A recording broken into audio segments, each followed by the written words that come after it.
সৌরজগতের বাইরে পৃথিবীর মতোই নতুন দুটি গ্রহ আবিষ্কার করেছে মার্কিন মহাকাশ গবেষণা সংস্থা নাসা।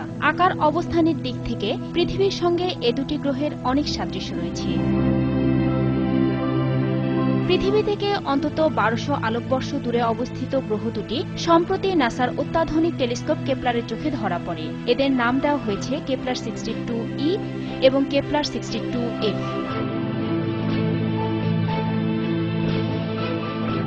গ্রহ দুটির তাপমাত্রা পৃথিবীর প্রায় সমান, আর তাই বিজ্ঞানীদের ধারণা এখানে পানি থাকতে পারে, এমনকি প্রাণের অস্তিত্বও থাকতে পারে। বিজ্ঞানীরা বলছেন গ্রহ দুটির পৃষ্ঠভাগ হয় পৃথিবীর মতো কঠিন শিলা দ্বারা গঠিত অথবা বরফ দ্বারা আচ্ছাদিত।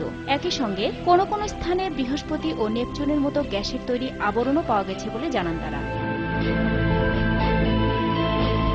কেন্দ্রীয় নক্ষত্র, যেটির নাম দেওয়া হয়েছে কেপলার 62, যা আমাদের সূর্যের তুলনায় বেশ প্রবীণ আর আকারেও কিছুটা ছোট। তাপমাত্রাও সূর্যের চেয়ে তুলনামূলক কম। পৃথিবী থেকে সূর্যের যে দূরত্ব, ওই গ্রহ দুটিও একই দূরত্বে থেকে কেন্দ্রীয় নক্ষত্রকে কেন্দ্র করে নিজ নিজ কক্ষপথে ঘুরছে। 2009 সাল থেকে কেপলার মিশনের যাত্রা শুরুর পর এ পর্যন্ত সৌরজগতের বাইরে পৃথিবী সদৃশ শতাধিক গ্রহের সন্ধান পেয়েছেন বিজ্ঞানীরা। ফাহমিদা রহমান করবী, নিউজ ডেস্ক, দেশ টিভি।